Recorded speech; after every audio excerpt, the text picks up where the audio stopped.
Hi everyone, I'm Gary Null. I'd like to welcome you to the Gary Null Show, the place that empowers. We take our cameras all over the world to try to find the stories that are important for you. And we're going to show you one right now.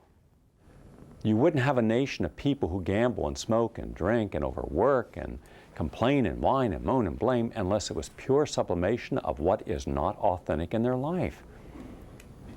So that's what we should be looking at, not the end stage of it. Not a psychosis or neuroses, not obesity or heart disease or cancer. That's the very end stage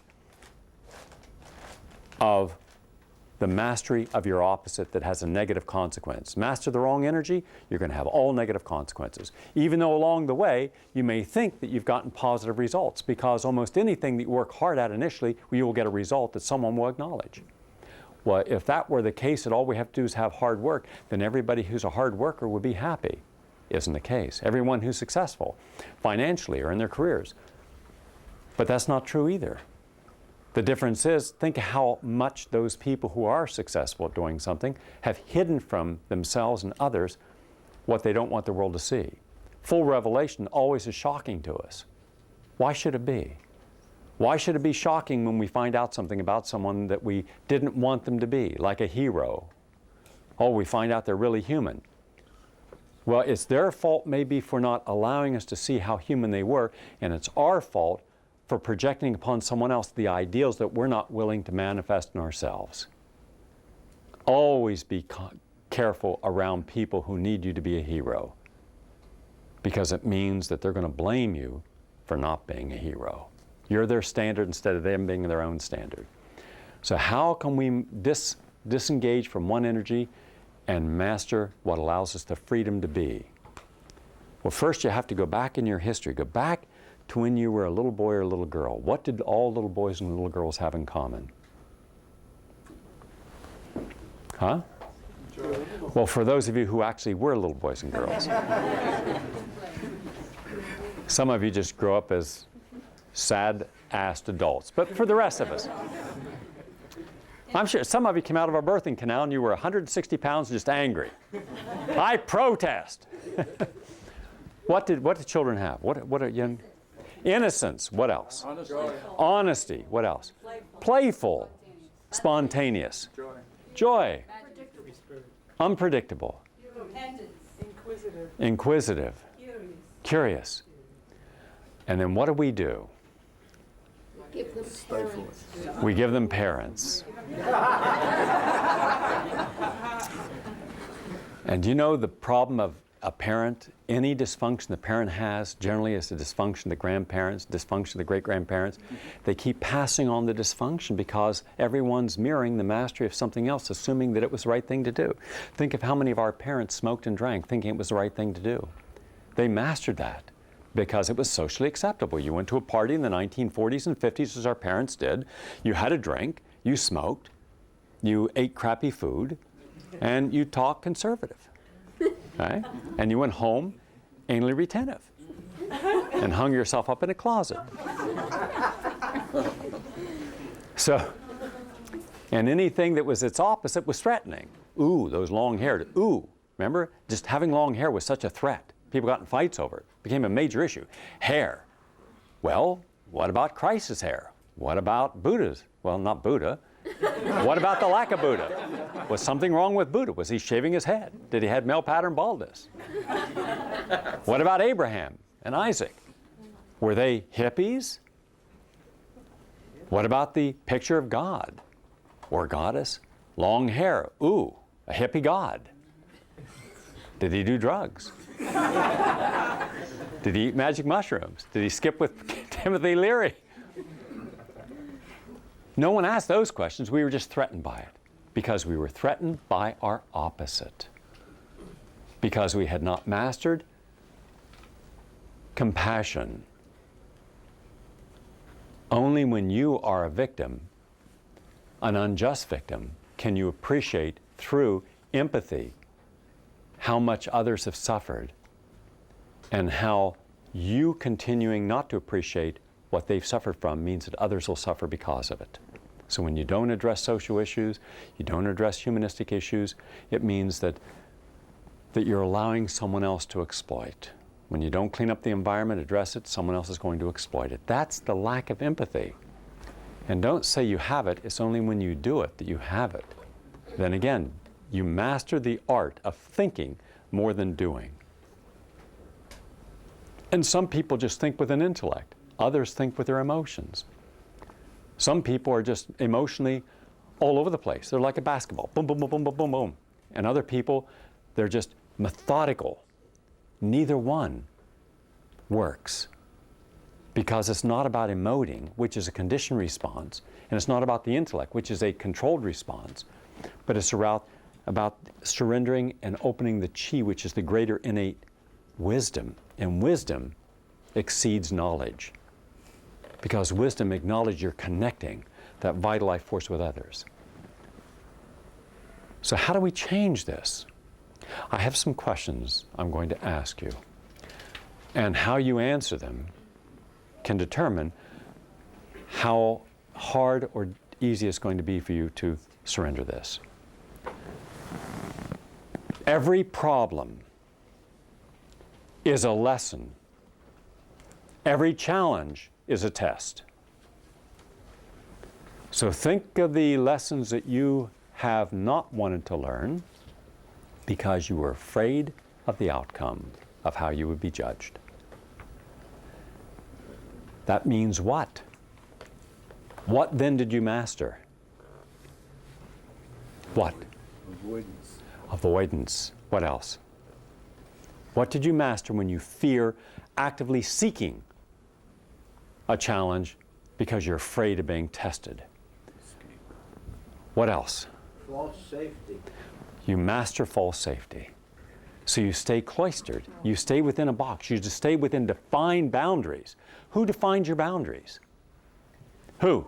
You do. No, you never define your boundaries. You've merely accepted society. And society is whom? Everyone who's come before you who've mastered the lesson and now you're taking it on as your own. Why do you think so many doctors look at disease without looking at the person that the disease is manifesting in? And the very process. Why are so few people out of the box? It's only the holistic doctor who's out of the box looking at the whole person, not just the symptoms. And that's true at the school teacher who doesn't look at the curriculum, let alone how it's taught, doesn't even look at the teacher, just looks at the grades and the activity level of a child in class. That's thinking inside the box. It's outside of the box you can then take a look and see the strength or weakness of what you've been living by. So when you do not actively seek a lesson, it's because you have not surrendered the fear of what a lesson could mean. Because all lessons have the potential for one big thing. What is it? Change. Can you handle that kind of truth? Up to this point, no. So you develop a temperament, personality, that becomes highly reactive and defensive. I'm not going to do that. I'm in control of my life. I don't want anyone to tell me what to do, ever.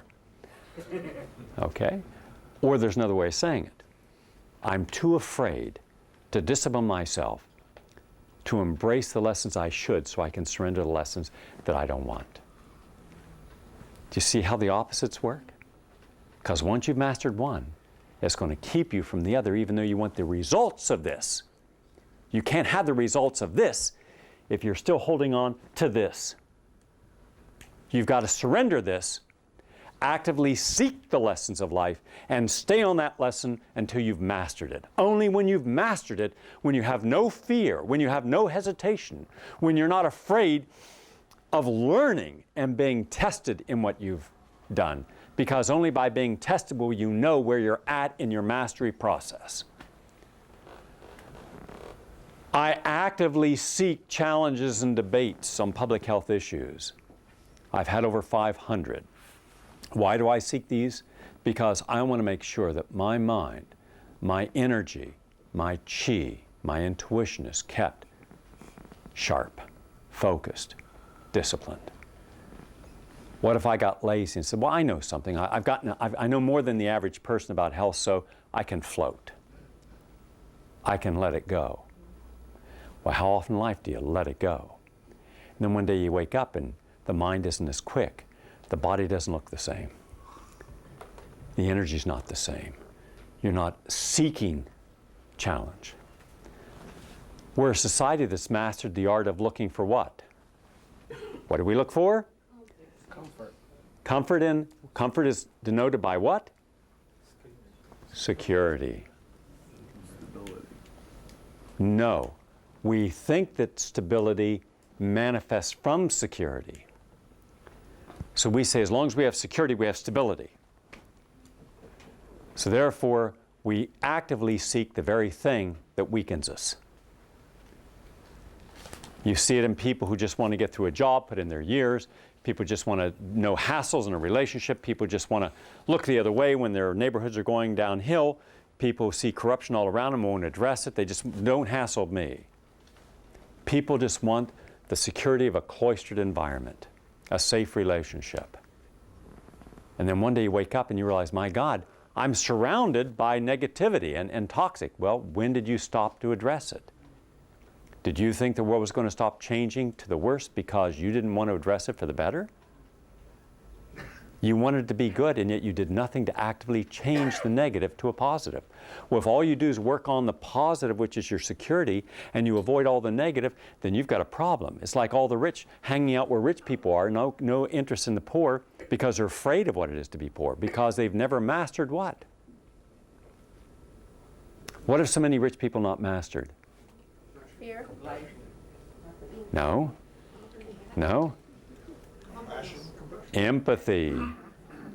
They can't empathize with someone because they haven't been that poor, unless one day they are that poor. Then one day when someone is so poor that they have nothing, then they ask people who once were part of them, and nobody will give them a break. There was a woman who came to me. I was in my office working one night, and she came in because it's about 2 o'clock in the morning, and it was raining outside, and I hear the doorbell ring, and I look on the security monitor. Here's this person downstairs, and I go down, and I said, yes. She says, I drove in from Long Island. I didn't know what else to do, and I saw your light on, and I wanted to talk with you. And I said, what about? She said, well, I'm in a crisis. I said, what kind of crisis? She said, well, I've been married for 22 years to a very famous physician out on Long Island, and we're very prominent. We have 3 kids, and my husband was having an affair with one of the women in his office, and when I found out about it, I told him that this had to stop, and he said no, and so he got a divorce. And that in itself was a crisis enough for me, but now my children have sided with him, and all of our friends have sided with him because he has the power and I don't. So I virtually have no friends, no family, and nothing that I once thought was so important. And I said, good for you. You're one of the luckiest women on Long Island. He said, what do you mean? I said, at least you know the truth. I said, everyone else is still living an illusion. It's just they haven't had a crisis to see how much of their life is a lie. Your fears of being a nobody, where everybody is important, meaning everybody in your life is important. So look at how many things you did for social causes in your schools and your hospitals, only because it manifests your image of a responsible person. So everyone went to your husband because he had the power. You didn't have the power. So now you see that all along you had no real power except what is manifested or thrown off by your husband. So you were living in your husband's shadow. Well, how'd that help you? Except you were just one of the people benefiting from that negative consequence. So everybody's living this illusion that you're only good or valued if you have something to show for it. Your husband had a position, money, wealth, and therefore that was more important than the reality of who you are as a human being. Now you're just a human being, and there's no room in your community for human beings. But you should have known this, so you've been given a lesson. You should pray for the joy of the lesson you've been given and realize the pain you're feeling, which is your tears and your emotion, that's merely the defense mechanism of an overreactive defense system. You're free. You're free. And I told her this. I said there was, a couple months ago, I was coming home and I walking up the street, and I saw this man, I guess he was in his 60s, and he was under a street light and looking on the ground. And I went over, I said, is there something you're looking for there? And he said, yeah, I'm looking for car keys. And so I got down on the ground, I was looking with him, and I looked in the drain, and I pulled out the drain thing and got down in there, and I must have spent maybe an hour looking, and I finally says, well, sir, I don't think your keys are here. And he says, well, I know they're not here.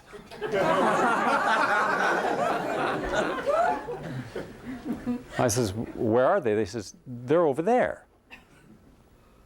I says, over there? He's, yeah, in the dark. He says, but, I said, why are you here? He said, there's more light here. Now think of that. Sounds like some of your lives?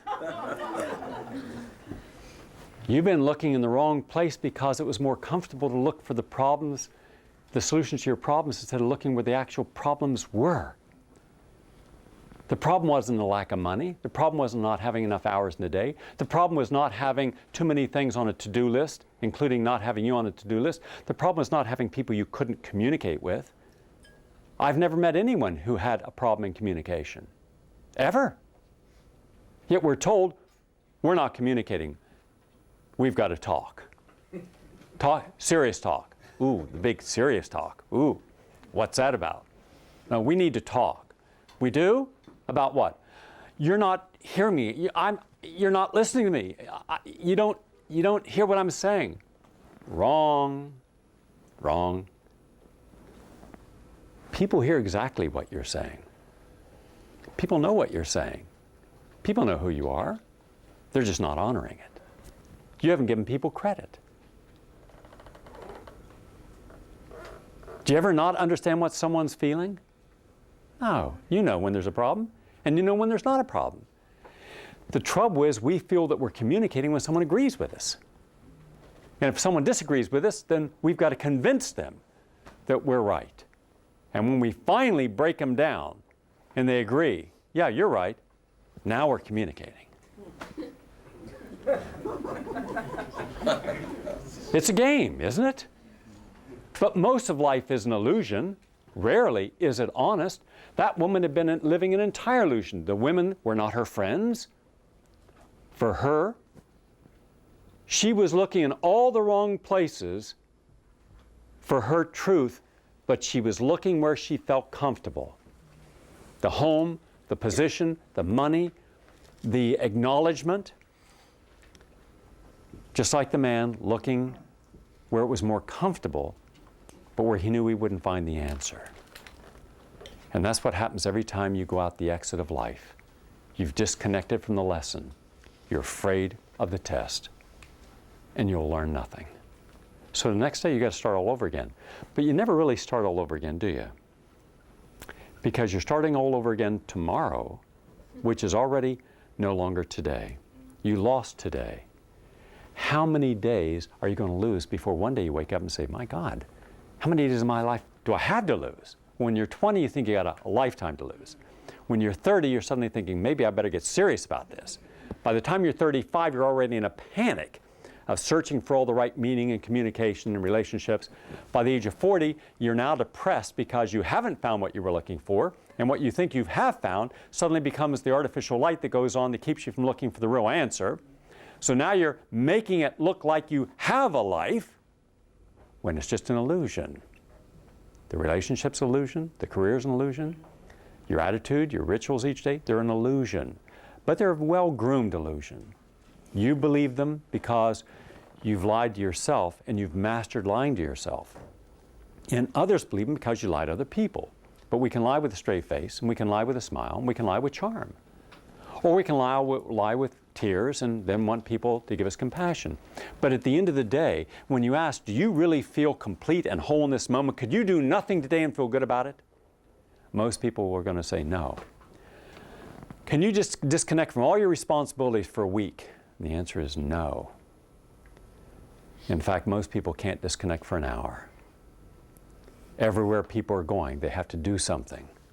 Just take a little extra work with them, an extra book to read, as if time itself was something to fear when you're alone with it. Just you and time, because then there's just you. And so we always keep ourselves busy. And the more busy you are, the more we're dancing away from ourselves. And at the end of the day, we're older, not wiser, and we're right back to where we started as far as any lesson. Next, where do we look for our truths? almost always where we were taught the truths are. Unfortunately, the places we look are conditioned responses. We look at authority figures. So we trust authority as if it has answers we don't have. We look for leaders as if the leader is more enlightened than we are. We hope that people that we've trusted can be trusted with something as valuable and sacred as our lives. But do we want to know the truth that these are just people who are fallible, who've hidden their real agendas, hidden their real motives, and we've only accepted what we want to accept, and we don't want them to show us more? We're afraid that people show us too much.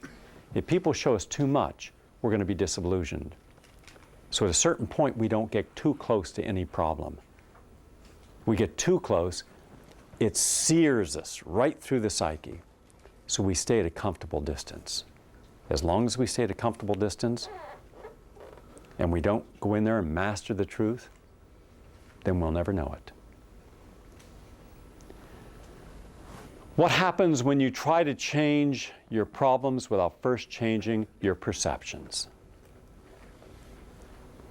What happens? Nothing changes, does it? The problem can only change when the perception of what the problem is changes. When I was in college, we had a very rowdy group of guys. And every day in class, I refused to participate in all the gags and the clowning around. I was like a laser focusing on what the professors were saying. I asked questions, but at nighttime, I didn't want to study.